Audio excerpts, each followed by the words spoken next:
Right, a bone layer is just basically to organize your rig. So the under the hood can remain under the hood, if you know what I'm saying. So basically showing only what you need to pose. All right, and you also have the color group, which are done by using bone groups. And this is to basically help give visual cues as to what does what. For example, in this example, the right is red and the left is green, and the blues are the core components, as well as the yellows are the secondary component to actually pose. All right, so it makes it easier for the animator to just concentrate on posing, as well as those custom bone shapes, which are there to actually make it easier to select and give a little bit of cues as to what does what. Now, unlike in the example that I have right here, you should probably make the mesh behind it unselectable, so it's much easier to actually manipulate for the animator. Now, we're going to replicate all of this on a much simpler example. All right, so this universal joint will act as our simpler example. Now, if you want to follow along, you can open 08 bone layers group custom shapes.blend, and then you'll be presented with this actual universal joint that AD created, and it's already locked, so you cannot select the objects, but you can select the bone. All right. So this rig itself is not organized properly in the layers, and it does not have custom group colors as well as custom bone shapes. And it makes it harder to know what is going to be doing what. So I know for a fact, because I created that rig, that the bones that are needed to be used by the animator is this top bone, this middle bone, and that bottom bone, because this one is the root, this one is the rotation, and this one is the tilt. All right. And the rest are basically just there to make it work. All right. So if I would want to hide the bones that are not needed, all right, I simply need to select them and then press M on the keyboard for move and choose another layer like this bottom one or this bottom one on the second stack. All right. So if I would want, for example, these 3 bones to also be on that layer, but remain on this one, I can also do that. And to do that, I press M, and then I press Shift, and then I click. And then notice that both of the squares are highlighted in blue. This means that these bones are on both of these layers now. So if I go here, I still have these bones, as you can see now. Now, if I would want to remove these bones but remain on another layer, you simply need to have the bone selected, press M, press Shift, and then uncheck the layer you want them to not be in anymore. And then you can do that for any of these layers. And usually I use these ones as the animator selections, and these ones for anything that is backbone that you don't need to actually see or animate directly by the animator. So basically do not break the rig. So anything on this side, I usually use for controls that are needed to be animated. All right, so that's the organization and that's how the layers work. So let's take a look at the bone groups. So the bone groups, for example, here. All right, so I'm going to create 3 bone groups, 1 for each bone. All right, so this one will be the root. The second one will be the rotation. So I'm going to call it rotation. And the last one will be the tilt. All right, so now what I want to do is I want to assign this root to this, and then I want to assign this to the rotation, and I want to assign this to the tilt.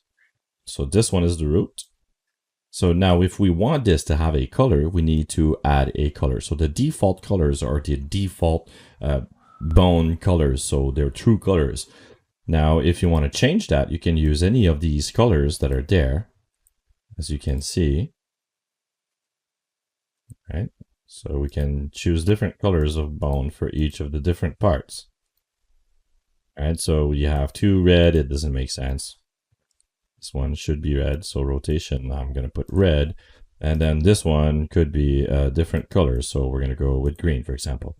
Now, the trouble that I have with these is they're the same shades, the bones.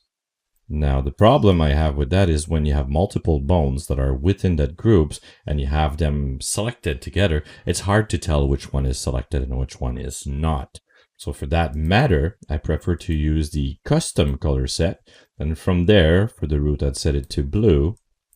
And for this one, which is the extra selection, I'd set it to orange. I just want to set it to white, simply because this is active selection.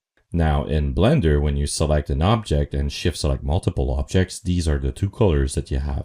Now to help demonstrate that, I have a few cubes here, and you'll notice that if I select one, this is the active object. It has a bright orange colors around it. And if I shift select any of the other cubes, the last one selected is the active object, and it is brighter than the selected objects, which are darker orange. All right, so it's similar to what I'm trying to do with the actual bone colors here. So because of that, I prefer setting the custom color set, so I know myself when I have multiple collection or selections because of the way it's done in Blender. So I can do the same thing with the rotation here. I'm going to set this to pure red. I'm going to set this one to orange, and I'm going to set this one to white. All right, and then for this one, we're going to do the same thing. We're going to use a custom color set. We're going to make it green, so real green, and then we're going to make that one again orange, and then that one white. Again, because when you have something selected, it's white, and when you have multiple selections, the extra selections will be orange, so it's easier to read that way. Now, all is needed to complete this rig is to add some custom bone shapes to make it even easier to select. And in order to do that, is very simple. We need to actually add some shapes. So what I'm going to do is I'm going to shift and then click on this so I can select another object, and then make sure that I have the locked object modes off here so I can actually select my bone but still select an object. And then from there, I'm going to create a new collection, and I'm going to call that collection CBS for custom bone shape. All right. Now with the actual collection selected, I'm going to press Shift A, and I'm going to add a circle mesh, which I think is a great start. Now I'm actually going to bring this to 6, and I'm going to use this one as a root. Now the actual bone is not facing the right way, and I'll show you why in a moment. So I'm going to quickly call this one root. All right. And I'm going to select the bone, and then go to the bone panel, and under viewport display, you have custom shapes and then custom object. From there, you can select the picker and select the root object. And as you can see, it's not the right scale. So we can change the scale here, or you can change the scale in edit mode. All right, so if I scale this down like this, it doesn't make any difference. But if I go into edit mode and scale it, you'll notice that it's scaling. So we need to make a rotation of 90 degrees in the x-axis in order for us to be able to actually have it in the right direction. So I'm going to press R, X, and then 90. And so now it's facing the right direction. So this is my new custom bone shape for the root bone. And as you can see, if I select another bone, it already has the color codes of the bone groups that we assigned previously. So let's create a new one for this one. So for example, I'm going to select this and go Control or Shift A, sorry, and then go circles. And then this one, I'm going to bring it up to 12. All right, we're going to actually tab into edit mode and do R, X, and then 90 on the numpad to rotate it 90 degrees. And then we're going to go to the front, or the side, is it the front?